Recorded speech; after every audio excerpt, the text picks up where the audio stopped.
Hello students, welcome back to my channel students versus study. आज हम इस video में पढ़ने वाले हैं क्लास 10th एनसीईआरटी हिंदी स्पर्श बुक पद्य खंड का चैप्टर नंबर 4, जिसका नाम है मनुष्यता। इस कविता के जो कवि हैं उनका नाम है मैथिली शरण गुप्त। चलिए शुरू करते हैं। विचार लो कि मृत्यु हो न मृत्यु से डरो, कभी मरो परंतु यो मरो कि याद जो करे सभी। हुई ना यूं सुमृत्यु तो वृथा मरे वृथा जिए, मरा नहीं वही कि जो जिया न आपके लिए। वही पशु प्रवृत्ति है कि आप ही चरे, वही मनुष्य प्रवृत्ति है कि जो मनुष्य के लिए मरे। अब इस स्टैंजा में जो हमारे मैथिली शरण गुप्त जी हैं, जो कवि हैं, वो मनुष्य को के बारे में बताते हैं कि सच्चा मनुष्य वही होता है जो दूसरों के लिए जीता है, अपने आप को छोड़कर वो सबके लिए जीता है। मनुष्य प्रवृत्ति का उनके हिसाब से वही होता है जो अपने आप को छोड़कर सबके लिए जीता है और अपने आप को छोड़कर सबके लिए मर भी सकता है। अब वो इस स्टैंजा के द्वारा हमें बता रहे हैं कि जो मनुष्य होता है वो मरणशील होता है, तो इसीलिए उसे कभी भी मृत्यु से, कभी भी मौत से डरना नहीं चाहिए। और उनका मानना है कि मनुष्य को जब जितना वो जीता है, चाहे वो 1 साल जीता है, चाहे वो 2 साल वो जितना भी जीता है, उसी जितना वो जिया है उसी में उसको ऐसे कर्म करने चाहिए, ऐसे काम करने चाहिए जिससे कि उसके मरणोपरांत, उसके मरने के पश्चात जो लोग हैं उसको उसके कामों द्वारा याद करे, उसकी अच्छाइयों द्वारा याद करे। और अगर ऐसा, उनका मानना है कि अगर ऐसा नहीं होता है तो किसी भी व्यक्ति का जीना या मरना व्यर्थ जाता है। ना उसका जो जीना है वो काम आता है, ना ही उसका मरना काम आता है। अब वो कह रहे हैं कि सच्चा मनुष्य वही है जो अपने आप को छोड़कर सबके लिए जीता है, जो अपने आप को छोड़कर सबका ख्याल रखता है। क्योंकि अगर जो मनुष्य सिर्फ अपने आप के लिए जिएगा या फिर अपने आप के काम आएगा तो वो तो पशु प्रवृत्ति का हो जाएगा। क्योंकि जिस तरह से जो पशु होता है वो सिर्फ अपने आप के बारे में सोचता है और अपने आप के बारे में सोचते सोचते वो दूसरे पशु का भी खाना खा जाता है। जिस तरह से हम देखते हैं कि अगर 2 पशु साथ में होते हैं तो एक दूसरे का खाना खा जाते हैं, उसी तरह से अगर मनुष्य भी करने लगे तो पशु और मनुष्य में फ़र्क क्या रह जाएगा। इसीलिए उनका मानना है कि जो मनुष्य इस तरह का भाव रखता है कि वो अपने आप को छोड़कर सबके लिए जिए, उसे ही मनुष्य प्रवृत्ति का कहा गया है। जो मनुष्य सिर्फ अपने आप के लिए जीता है, अपने आप के लिए मरता है, उसे मनुष्य प्रवृत्ति का नहीं माना गया है। और वो कहते हैं कि सच्चा मनुष्य वही है, मनुष्य प्रवृत्ति का वही है जो अपने आप को छोड़कर सबके लिए जीता है और अपने आप को छोड़कर सबके लिए मर सकता है। उसी उदार की कथा सरस्वती बखानती, उसी उदार से धरा कृतार्थ भाव मानती। उसी उदार की सदा सजीव कीर्ति कूजती, तथा उसी उदार को समस्त सृष्टि पूजती। अखंड आत्मभाव जो असीम विश्व में भरे, वही मनुष्य है कि जो मनुष्य के लिए मरे। अब इस स्टैंजा में जो कवि हैं, जो मैथिली शरण गुप्त जी हैं, वो उनका मानना है कि जो उदार व्यक्ति होते हैं उनकी उदारशीलता को जो है सरस्वती यानी कि किताबें और ग्रंथों में भी उनका बखान किया जाता है, उनके बारे में बात की जाती है। और ऐसे उदार व्यक्ति का हर मनुष्य जो है, ऐसे उदार व्यक्ति का हर मनुष्य आभार व्यक्त करता है और ऐसे मनुष्य को सारी सृष्टि में पूजा जाता है जो अपनी उदारशीलता को, अपने उदार भाव को प्रकट करता है। और अब वो कह रहे हैं कि जो उदार व्यक्ति वही होता है जो एकता और अखंडता, मतलब जो एकता और अखंडता के भाव को पूरे संसार में, पूरी दुनिया में जो है फैलाता है। और फिर वो बाद में कहते हैं कि सच्चा मनुष्य वही होता है जो अपने आप को छोड़कर सबके लिए जीता है और अपने आप को छोड़कर सबके लिए मर सकता है। शुद्धार्थ रांति देव ने किया करस्थ थाल भी, तथा दधीची ने दिया परार्थ अस्थि जाल भी। उसी नर क्षितिज ने स्वमास दान भी किया, सहर्ष वीर कर्ण ने शरीर चर्म भी दिया। अनित्य देह के लिए अनादि जीव क्या डरे, वही मनुष्य है कि जो मनुष्य के लिए मरे। अब इस स्टैंजा में जो मैथिली शरण गुप्त जी हैं, जो कवि हैं, वो कुछ उदाहरण देकर मनुष्य को उदार और दानवीर बनने के लिए कह रहे हैं। जैसे जो रांति देव थे वो बहुत ज़्यादा भूखे थे, लेकिन उन्होंने फिर भी अपना भोजन का थाल जो है दान में दे दिया था, या फिर किसी और को दे दिया था हम कह सकते हैं। और जो ऋषि दधीची थे उन्होंने देवताओं को बचाने के लिए अपनी हड्डियां भी दान दे दी थी, जिससे कि वो अपना वज्र बना सके। जो उशीनर थे, जो उशीनर क्षितिज थे, उन्होंने अपना मांस भी जो है दान कर दिया था एक कबूतर की जान बचाने के लिए, जो जिनको सूतपुत्र कर्ण कहा जाता है, सूर्यपुत्र कर्ण कहा जाता है। वो उन्होंने भी जो है अपने कवच कुंडल को इंद्रदेव को दान में दे दिया था। तो इन चारों उदाहरणों द्वारा जो कवि हैं वो कहना चाहते हैं कि जब इन सब ने जो है अपनी इतनी चीज़ें दान में दे दी हैं, तो एक मनुष्य जो है अपने इस शरीर के लिए इतना क्यों मरा जाता है, वो अपनी मृत्यु से इतना क्यों डरता है।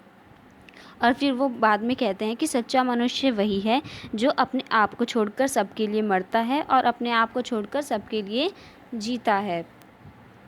सहानुभूति चाहिए महाविभूति है यही, वशीकृता सदैव है बनी हुई स्वयं ही।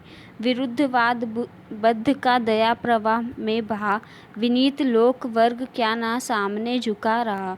आह वही उदार है परोपकार जो करे, वही मनुष्य है कि जो मनुष्य के लिए। इस स्टैंजा में जो कवि हैं वो मनुष्य की एक उदार व्यक्ति की 3 पहचानों के बारे में बता रहे हैं। वो बताते हैं कि जिस व्यक्ति में सहानुभूति, करुणा और उदारता होती है उसके वश में तो ईश्वर भी हो जाते हैं। और वो जो हमारे गौतम बुद्ध होते हैं उनका उदाहरण देते हुए कहते हैं कि जो गौतम बुद्ध थे उन्होंने कुछ ऐसी परंपराओं के वो खिलाफ गए थे जो कि दुनिया के हित में थी। अब वो क्योंकि ऐसी परंपराओं के खिलाफ गए थे जिसके खिलाफ होना बिल्कुल सही था, जो दुनिया के हित में था, तो किसी ने भी इस गौतम बुद्ध के खिलाफ आवाज़ नहीं उठाई, क्योंकि उन्हें पता था कि वो उनके हित में कार्य कर रहे हैं।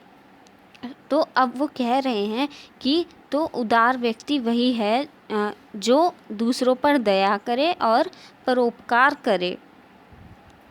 वो अब कह रहे हैं कि सच्चा मनुष्य वही है जो दूसरों के लिए जीता है और दूसरों के लिए ही मरता है।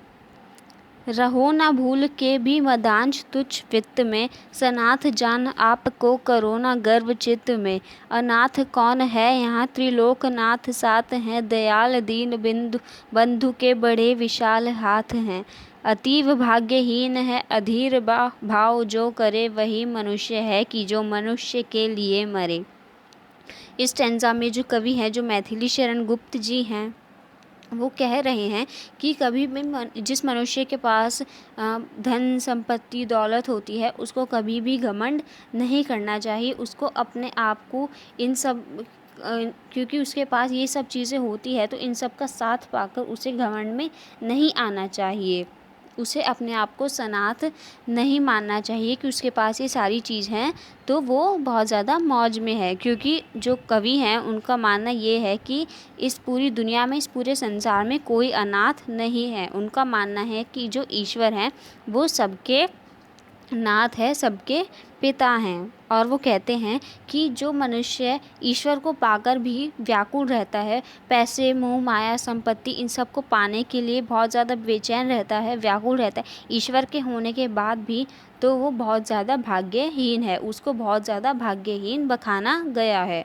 और फिर वो कहते हैं कि सच्चा मनुष्य वही है जो अपने आप को छोड़कर सबके लिए जीता है और दूसरों के लिए ही मर जाता है। अनंत अंतरिक्ष में अनंत देव हैं खड़े, समक्ष ही स्वबाहु जो बढ़ा रहे बड़े बड़े। परस्परावलंब से उठो तथा बढ़ो सभी, अभी अमृत अंक में अपंक हो चढ़ो सभी। रहो न यों कि एक से न का काम और का सरे, वही मनुष्य है कि जो मनुष्य के लिए। इस स्टैंजा में जो कवि हैं जो मैथिली शरण गुप्त जी हैं वो कह रहे हैं कि इस अंतरिक्ष में बहुत सारे यानी कि अनगिनत देवता जो हैं उदार और परोपकारी व्यक्तियों के स्वागत के लिए हाथ फैलाए खड़े हैं। उनका मानना ये है कि इस अंतरिक्ष में अनगिनत अनंत देवता हैं जो कि उदार और परोपकारी व्यक्तियों के लिए हाथ फैलाए खड़े हैं। तो अब जो कवि है उनका कहना ये है कि इसीलिए हम सबको एक दूसरे के साथ मिलकर बंधुओं की तरह रहकर, भाई भाई की तरह रहकर एक दूसरे के साथ बढ़ना चाहिए और उन ऊंचाइयों तक बढ़ना चाहिए जहाँ जो देवता हैं वो भी हमारा स्वागत करें, वो भी प्रसन्नतापूर्वक हमारा स्वागत करें। और उनका मानना है कि हमें हमेशा एक दूसरे का साथ देने का, एक दूसरे की काम आने की जो कोशिश है वो करते रहना चाहिए। हमें एक दूसरे का साथ देने का प्रयत्न करते रहना चाहिए। और फिर वो कहते हैं कि सच्चा मनुष्य वही है जो अपने लिए ना जीकर सबके लिए जीता है और दूसरों के लिए ही मर जाता है। मनुष्य मात्र बंधु है, यही बड़ा विवेक है। पुराण पुरुष स्वयंभू पिता प्रसिद्ध एक है। फलानुसार कर्म के अवश्य ब्रह्मा भेद है, परंतु अंतरैक्य में प्रमाणभूत वेद हैं। अनर्थ है कि बंधु ही न बंधु की व्यथा हरे, वही मनुष्य है कि जो मनुष्य के लिए मरे। इस स्टैंजा में जो कवि हैं, जो मैथिली शरण गुप्त जी हैं, वो कह रहे हैं कि इस संसार में जितने भी व्यक्ति हैं, जितने भी इंसान हैं, जितने भी मनुष्य हैं, वो सभी भाई भाई हैं। और यह मानना कि सब भाई भाई हैं, यह भी बहुत बड़ा विवेक है। और क्योंकि हम सब भाई भाई हैं, हम सब बंधु हैं, तो हमारे पिता भी एक ही हैं, हमारे पिता ईश्वर हैं। अब उनका मानना है, उनका कहना है कि हम व्यक्तियों के, इंसान मनुष्य के जो कर्म है वो अलग हो सकते हैं, लेकिन उनकी आत्मा एक है, क्योंकि वो एक ही पिता के बच्चे हैं। और वो कहते हैं कि अगर एक भाई ही भाई की पीड़ा नहीं हरेगा, एक भाई ही भाई के काम नहीं आएगा, तो मनुष्य की प्रवृत्ति का इस दुनिया में रह कौन जाएगा। और फिर वो आखिर में कहते हैं कि सच्चा मनुष्य वही है जो अपने आप को छोड़कर सबके लिए जीता है और अपने आप को छोड़कर सबके लिए मर जाता है। चलो अभीष्ट मार्ग में सहर्ष खेलते हुए, विपत्ति विघ्न जो पड़े उन्हें धकेलते हुए। घटे न हेल मेल, हाँ बढ़े न भिन्नता कभी, अतर्क एक पंथ के सतर्क पंथ हो सभी। तभी समर्थ भाव है कि तारता हुआ तरे, वही मनुष्य है कि जो मनुष्य के लिए। इस स्टैंजा में जो कवि हैं वो कह रहे हैं कि चाहे मनुष्य के रास्ते में कितनी भी विपत्तियां आ जाए, कितनी भी मुश्किलें आ जाएं, मनुष्य को उनका हंसते खेलते हुए सामना करना चाहिए और हर मनुष्य को एक दूसरे का साथ देते हुए उन जो विपत्तियां हैं उनको धकेलते हुए आगे बढ़ना चाहिए। और उनका कहना है, जो मैथिली शरण गुप्त जी हैं, जो कवि हैं, उनका मानना है कि जो मनुष्य है उसके तर्कों में और उसके मतलब उनमें सामंजस्य और विचारों की भिन्नता कभी ना आए।